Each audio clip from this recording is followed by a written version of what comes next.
आप सभी का जेबीपी क्लासेस के ऑनलाइन प्लेटफॉर्म पर। आप सबको पता है अपन पढ़ रहे हैं विद्युत धारा का चुंबकीय प्रभाव। शुरू से लेकर अब तक अपन ने कुछ इंपॉर्टेंट टॉपिक पढ़ लिए हैं। आज बहुत ही इंपॉर्टेंट टॉपिक पर अपन चर्चा करेंगे कि किसी धारावाही लूप के कारण उत्पन्न चुंबकीय क्षेत्र क्या होता है। धारावाही लूप, ठीक है ना। अपन ने परिपथ के कारण उत्पन्न चुंबकीय क्षेत्र देखा था कि उसकी डायरेक्शन क्या होगी, वो किस प्रकार से बनता है, किस प्रकार से उत्पन्न होता है। अगर अपन उसी सीधे चालक तार को, क्या बोल रहा हूं मैं, अगर अपन उसी सीधे चालक तार को मोड़कर एक रिंग बना देते हैं, जैसे चूड़ी होती है हाथ में पहनने की, उंगली में पहनने की रिंग होती है, यानी कि एक वृत्ताकार रूप में उसको मोड़ देते हैं तार को, उस परिपथ वाले तार को वृत्ताकार रूप में अगर मोड़ देंगे तो उससे किस प्रकार का चुंबकीय क्षेत्र उत्पन्न होगा। तो आज अपन यही पढ़ेंगे। धारावाही वृत्ताकार पाश रिंग को ही बोलते हैं वलय, और लूप भी क्या होता है, एक तरह से वलय होता है, मतलब गोल वलय, जैसे कि कोई चूड़ी हो। तो उसके कारण किस प्रकार का चुंबकीय क्षेत्र उत्पन्न होगा वो अपन पढ़ेंगे। देखो मैंने एक, वास्तव में ये जो रिंग है ना, ये एक तरह से ऐसे दिखने वाली है, लेकिन ये तो है सामने से, और इसको अपन ने ले रखा है ऐसे तिरछा, ठीक है ना, तो थोड़ा सा ऐसे बना रखा है। अब अपन इसमें क्या जोड़ेंगे, एक बैटरी जोड़ेंगे और इसमें विद्युत धारा के क्या करेंगे, प्रवाह करेंगे। क्या करेंगे, विद्युत धारा का प्रवाह। मैंने ये सिरा बैटरी के प्लस टर्मिनल से जोड़ दिया है, और ये वाला सिरा मैंने बैटरी के ऋणात्मक टर्मिनल से जोड़ दिया है। अब इसमें क्या प्रवाहित हो रही है, धारा प्रवाहित हो रही है, ये प्लस से माइनस, यानी कि कौन सी दिशा हो गई है, कल पढ़ा था अपन ने वामावर्त दिशा। कौन सी दिशा हो गई है, वामावर्त दिशा। अब चूंकि ये क्या है, सारा एक तरह से चालक तार है, तो चालक तार का प्रत्येक हिस्सा क्या उत्पन्न करेगा, चुंबकीय क्षेत्र उत्पन्न करेगा। लेकिन यहाँ चालक तार जो है वो सीधा नहीं है। कैसा नहीं है, सीधा नहीं है, तो इसकी सब जगह डायरेक्शन एक जैसी नहीं आएगी। यहाँ पर अलग आएगी, यहाँ पर अलग, यहाँ पर अलग, क्योंकि ये क्या है, एक गोल तार है, ठीक है ना, जैसे रिंग जानते हैं ना, वैसे का गोल वाला तार है। अब इसमें क्या निकालेंगे अपन, चुंबकीय क्षेत्र निकालेंगे। सबसे पहले धारा प्रवाहित कर दी। अब मान लो इस बिंदु पर चेक करो, अपन कौन सा नियम लगाएंगे यहाँ पर, दक्षिण हस्त अंगुष्ठ नियम। कौन सा नियम लगाएंगे, दक्षिण हस्त अंगुष्ठ नियम। अब यहाँ पर निकालने के लिए, क्योंकि धारा का मान इधर इस दिशा में, तो अंगूठा किस दिशा में रखेंगे, दायां हाथ का इस दिशा में, और उंगलियों को मोड़ो।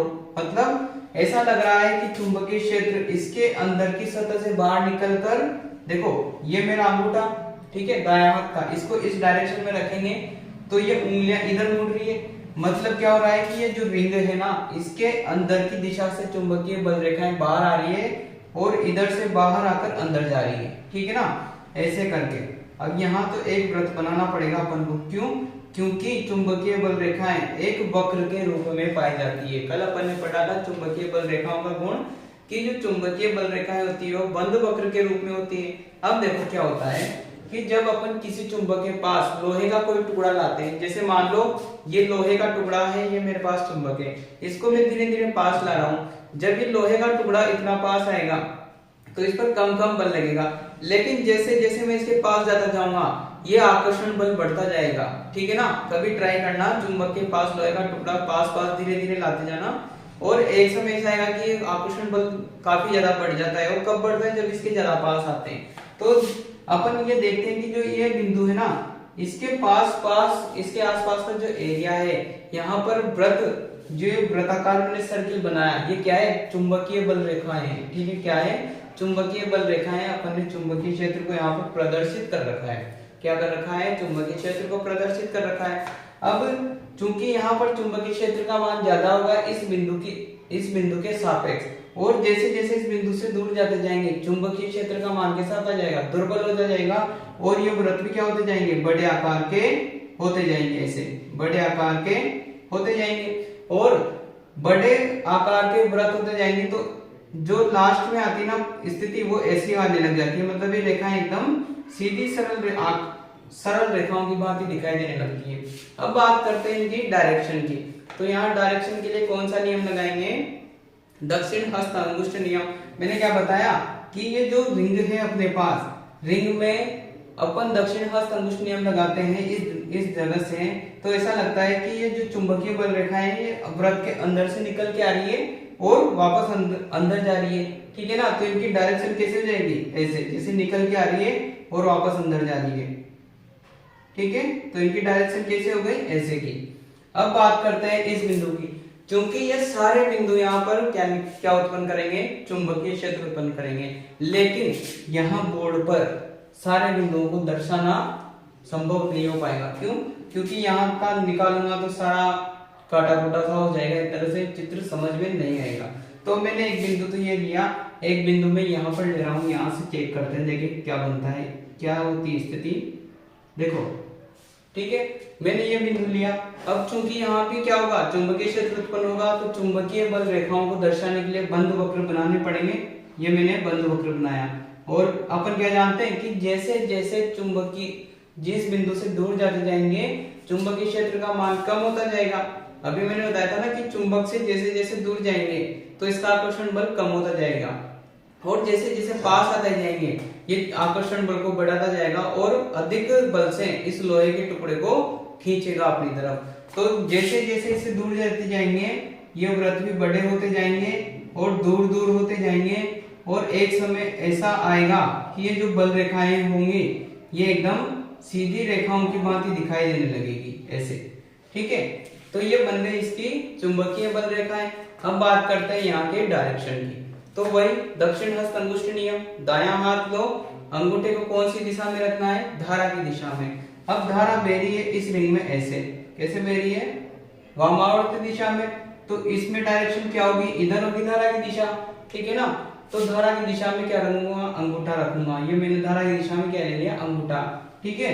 अब जैसे यहां से मैं उंगलियां ऐसे करूंगा, ऐसे मोड़ रहा हूं, तो इसका मतलब क्या हो रहा है कि उंगलियां इस ये जो वृत्ताकार वलय है इसके अंदर से निकल कर आ रही है। मतलब यहां भी अंदर से निकल के आ रही थी, यहां भी अंदर से निकल के आ रही है और वापस इधर जा रही है। इसका मतलब जो ये रिंग है ना पूरी, इसमें चुंबकीय क्षेत्र की दिशा एक ही रहने वाली है। मतलब चुंबकीय बल रेखाएं रिंग के अंदर से निकल के आ रही है सब जगह से और बाहर से अंदर जा रही है, ठीक है ना। समझने की कोशिश करो। जैसे ये रिंग है ना, रिंग है पूरी, तो इसके अंदर से चुंबकीय बल रेखाएं निकल के आ रही है और वापस बाहर की तरफ जाकर वापस भीतर जा रही है, ठीक है। तो इसके चारों ओर ऐसे घूम रही है चुंबकीय बल रेखाएं। तो यहाँ पर भी डायरेक्शन कैसी होगी, अब अंदर से निकल के आ रही है तो डायरेक्शन कैसे होगी, इस प्रकार से होगी, ठीक है ना। अब देखो इनकी डायरेक्शन सेम है, ठीक है ना। तो जो ये दूर दूर वाली है एकदम सीधी सरल रेखा हो जाएगी, तो ये जो बीच वाली है इसको मैं एकदम सीधी सी बना देता हूँ। इसकी डायरेक्शन भी कैसे रहेगी, ऐसे। और अपन क्या जानते हैं कि किसी भी छड़ चुंबक के अंदर चुंबकीय बल रेखाओं की दिशा कैसे होती है, साउथ से नॉर्थ होती है। कैसे होती है, साउथ से नॉर्थ। तो ये लाइन भी इधर से इधर आ रही है, इसका मतलब अपन क्या समझते हैं कि साउथ से नॉर्थ आ रही है। तो इसको मैं नाम दे देता हूँ साउथ, इसको मैं नाम दे देता हूँ नॉर्थ, ठीक है ना। तो ये जो अपन ने वृत्ताकार पास या लूप लिया था, इसके कारण चुंबकीय क्षेत्र किस प्रकार से उत्पन्न हुआ। अब इसकी थ्योरी कैसे लिखेंगे, देखो थ्योरी लिखने के लिए सुव्यवस्थित नोट्स होने चाहिए। उसके लिए आप कमेंट में लिखोगे कि मुझे नोट्स चाहिए, ठीक है ना। और थ्योरी लिखने से पहले समझना इसका इंपॉर्टेंट है। अपन ने क्या लिया, एक वृत्ताकार पास लिया, उसको बैटरी से जोड़ा। अब जैसे इसमें धारा प्रवाहित होगी तो चालक तार का प्रत्येक हिस्सा क्या उत्पन्न करेगा, चुंबकीय क्षेत्र उत्पन्न करेगा। अपन दो हिस्सों पर बात करेंगे, एक बिंदु यहाँ ले लेंगे, एक बिंदु यहाँ ले लेंगे, उस पर क्या बनाएंगे, चुंबकीय बल रेखाएं। और अपन क्या जानते हैं, जैसे जैसे बिंदु से दूर जाते जाएंगे चुंबकीय क्षेत्र की तीव्रता क्या होती जाएगी, कम होती जाएगी। और जो सकेंद्रीय वृत्त थे, मतलब इनका केंद्र एक ही सारे वृत्तों का, तो सकेंद्रीय वृत्त है, तो ये भी क्या होता जाएंगे, इनका आकार बड़ा होता जाएगा। और बहुत दूर जाने के बाद इनकी जो परिधि है ना, ये एकदम सीधी रेखा की भांति दिखने लग जाएगी। जैसे ये पहले ज्यादा वक्र था, अब कम वक्र, तो लास्ट में जाते जाते एकदम सीधी दिखने लग जाएगी। तो मैंने इनके बीच की लाइन एकदम सीधी बना दी। और इनकी दिशा सारों की किधर है, ये रिंग से बाहर निकल रही है, सारी रेखाएं रिंग से बाहर निकलती हुई नजर आ रही है, इसलिए इधर मैंने क्या मान ली, इनकी डायरेक्शन मान ली। और अपन जानते हैं कि जो रेखा होती है चुंबकीय बल रेखाएं चुंबक के अंदर, चूंकि ये क्या है पूरा एक चुंबक बन गया विद्युत धारा प्रवाहित करने पर, तो चुंबक के अंदर इनकी डायरेक्शन क्या होती है, साउथ से नॉर्थ होती है, ठीक है ना। तो जब भी किसी पास या लूप में विद्युत धारा प्रवाहित की जाती है तो वह एक चुंबक की भांति व्यवहार करती है और उसके भी दो ध्रुव उत्पन्न हो जाते हैं, साउथ और नॉर्थ, ठीक है। ये तो रही बात एक ही लूप की। अपना लूप कहां से स्टार्ट होगा था, यहां से, ये अपना लूप है, कौन सा लूप है अपना, ये मैंने डार्क डार्क कर दिया, ये अपना लूप बन गया। अब मान लो ये एक ही लूप है, इसके साथ बहुत सारे लूप जोड़ दूं, ठीक है ना। मान लो जैसे ये एक लूप हो गया, इसके पास भी एक और लूप बना देंगे अपन, ठीक है, इसके पास एक और लूप बना देंगे, इन सब में अलग अलग विद्युत धारा प्रवाहित करेंगे, तो सभी अलग अलग चुंबकीय क्षेत्र पैदा करेंगे, यानी कि उत्पन्न करेंगे। तो ये सारे चुंबकीय क्षेत्र मिलकर एक चुंबकीय क्षेत्र बनेगा और वो इससे कितना गुना बनेगा, 3 गुना अधिक बनेगा। क्यों? क्योंकि 3 लूप है, सबका अपना अपना चुंबकीय क्षेत्र होगा और उन तीनों चुंबकीय क्षेत्रों को मिलाने पर इससे कितना गुना हो जाएगा, 3 गुना हो जाएगा। तो यहाँ इसकी भांति ऐसे चुंबकीय क्षेत्र बनेगा, ठीक है ना। आई होप समझ में आ रहा होगा, ऐसे चुंबकीय क्षेत्र बनेगा। तो अलग अलग बनाने से अच्छा है कि एक ही तार लो, उससे बहुत सारे रिंग बना दो। आपने आपका स्पाइरल रजिस्टर देखा होगा ना, उसके एक रिंग लिपटी हुई रहती है पेजों पर, ठीक है ना, स्पाइरल रजिस्टर। तो वो रिंग ही क्या होती है, एक तरह से ऐसे बहुत सारे लूप बने होते हैं, उसमें बने होते हैं ना, बहुत सारी उसमें रिंग बनी होती है। तो ऐसी रिंग को अपन क्या कहते हैं, देखो अब बात करते हैं इससे थोड़ा अलग। जैसे मैंने कहा कि एक रिंग थी, अब उससे 3 4 n रिंग ले ली, मान लो n रिंग है, कितनी रिंग है, n रिंग, यानी कि n वाले हैं।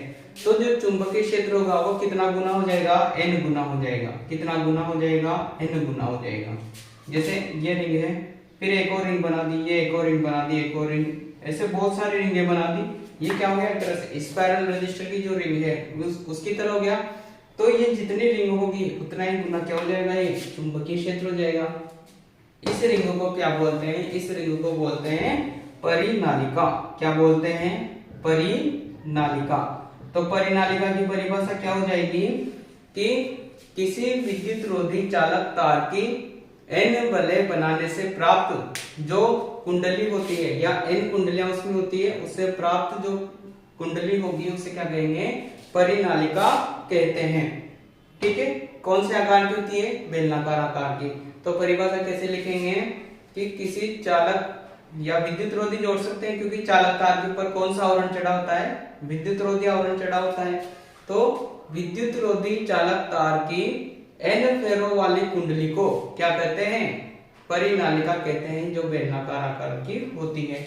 अब ऐसी जो परिनालिकाएं होती है उससे उसके कारण किस प्रकार चुंबकीय क्षेत्र उत्पन्न होता है उस पर विचार करते हैं। देखो ये मैंने क्या बना रखी है, एक परिनालिका बना रखी है। ये इसके अंदर लकड़ी का कोई टुकड़ा है ऐसा, उसके चारों तरफ मैंने क्या लपेट रखा है, विद्युत रोधी चालक तार लपेट रखा है। मतलब ये आपस में टच नहीं होना चाहिए, थोड़ा दूर दूर होना चाहिए। तो ये क्या बन गई, एक परिनालिका बन गई। क्या बन गई, परिनालिका। अब इस परिनालिका को मैं अगर लकड़ी का टुकड़ा नहीं बनाऊं बीच में, तो ऐसे बना सकते हैं, ऐसे, ठीक है ना। ये बीच में क्या नहीं है, इसमें लकड़ी का टुकड़ा नहीं है। और इसको किससे जोड़ दिया मैंने, परिपथ से जोड़ दिया। किससे जोड़ दिया, परिपथ से। अब इसमें क्या प्रवाहित हो रही है, विद्युत धारा। तो यहाँ की भांति उसमें भी क्या बनेगा, चुंबकीय क्षेत्र बनेगा। अब ध्यान देने वाली बात है कि यहाँ तो प्लस इधर था और माइनस यहाँ था, तो इसमें धारा कौन सी दिशा में बह रही थी, वामावर्त दिशा में। इसमें प्लस इधर है, ठीक है, और माइनस उधर है, यानी कि धारा की दिशा क्या होगी, ऐसे, यानी कि दक्षिणावर्त होगी। तो जिधर इसमें तो धारा, अब चूंकि अपने पढ़ा था कि धारा की दिशा चेंज करने पर चुंबकीय क्षेत्र की दिशा भी बदल जाती है, ठीक है। तो धारा की दिशा पहले कौन सी थी, वामावर्त। कौन सी थी, वामावर्त। अब कौन सी हो गई, दक्षिणावर्त। कौन सी हो गई, दक्षिणावर्त। तो चुंबकीय क्षेत्र की दिशा बदलेगी या नहीं बदलेगी, बदलेगी, ठीक है। पहले चुंबकीय क्षेत्र इधर था, इधर से साउथ इधर था, नॉर्थ इधर था, अब थोड़ा सा अपोजिट हो जाएगा, ठीक है ना। अब चुंबकीय क्षेत्र कैसे चलेगा, देखो अपन इसको निकालने के लिए क्या करेंगे, दक्षिण हस्त अंगुष्ठ नियम लगाएंगे। क्या लगाएंगे? दक्षिण हस्त अंगुष्ठ नियम। अब कैसे बनेगा? ऐसे, ये क्या बन रही है? ये चुंबकीय बल रेखाएं बन रही है। क्या बन रही है? चुंबकीय बल रेखाएं। ठीक है, पहले दिशा किधर थी? इधर। अब दिशा कैसे हो जाएगी? इधर, ऐसे। तो ऐसे बनानी अपन को भी दिशा। ठीक है ना। अब जहां चुंबकीय बल रेखाएं जाएंगी वहां चुंबकीय क्षेत्र उत्पन्न होगा, और चुंबकीय क्षेत्र उत्पन्न होगा तो यहाँ भी कहीं न कहीं कोई न कोई ध्रुव रहेंगे। तो उत्तरी ध्रुव, दक्षिणी ध्रुव। तो उत्तरी ध्रुव, दक्षिणी ध्रुव कैसे पता करेंगे? ये बीच वाली मैंने सीधी निकाल दी, और दिशा मैंने अभी बताया था कि छड़ चुंबक के अंदर किस प्रकार से होती है दिशा? साउथ से नॉर्थ। तो ये मैंने बना दिया साउथ से नॉर्थ। तो परिनालिका के दोनों सिरे किसकी भांति व्यवहार कर रहे हैं? चुंबक के दो ध्रुवों की भांति। एक सिरा तो हो गया नॉर्थ ध्रुव, एक हो गया साउथ ध्रुव, मतलब उत्तरी ध्रुव और दक्षिणी ध्रुव। तो यह था अपना परिनालिका में विद्युत धारा प्रवाहित करेंगे तो चुंबकीय क्षेत्र किस प्रकार से उत्पन्न होगा। और अगर आपको इनके नोट्स की जरूरत है तो आप कमेंट बॉक्स में जरूर बताएं। Thank you.